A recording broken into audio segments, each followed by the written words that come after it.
يا أيها المزمل قم الليل إلا قليلا نصفه أو انقص منه قليلا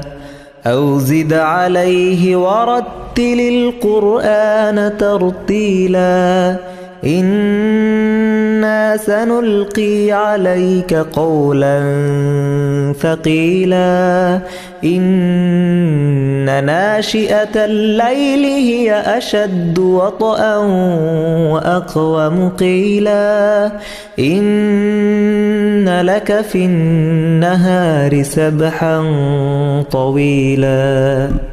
واذكر اسم ربك وتبتل إليه تبتيلا رب المشرق والمغرب لا إله إلا هو فاتخذه وكيلا رب المشرق والمغرب لا إله إلا هو فاتخذه وكيلا واصبر على ما يقولون واهجرهم هجرا جميلا وذرني والمكذبين أولي النعمة ومهلهم قليلا إن لدينا أنكالا وجحيما وطعاما ذا غصة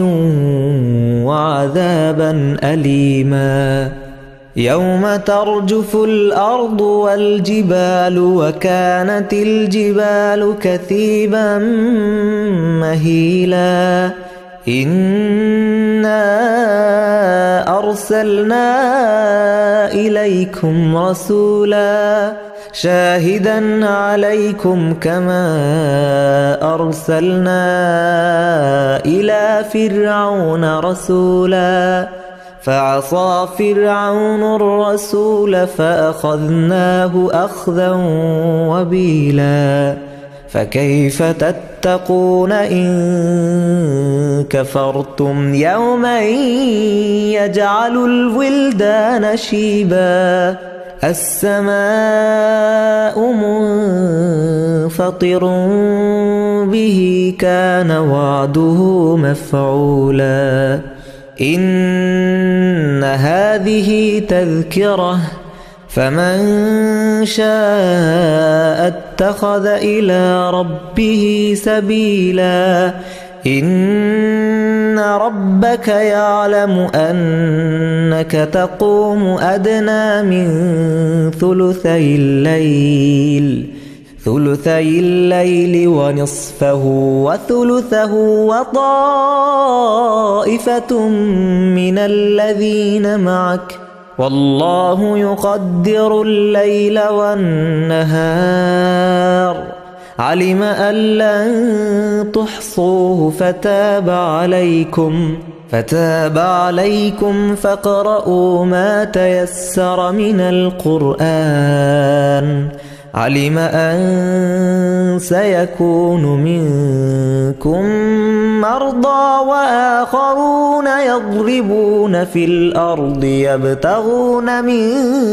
فضل الله وآخرون يقاتلون في سبيل الله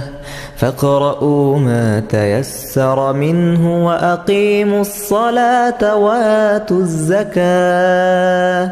وأقيموا الصلاة وآتوا الزكاة وأقرضوا الله قرضا حسنا وما تقدموا لأنفسكم من خير تجدوه عند الله هو خيرا وأعظم أجرا واستغفروا الله إن الله غفور رحيم.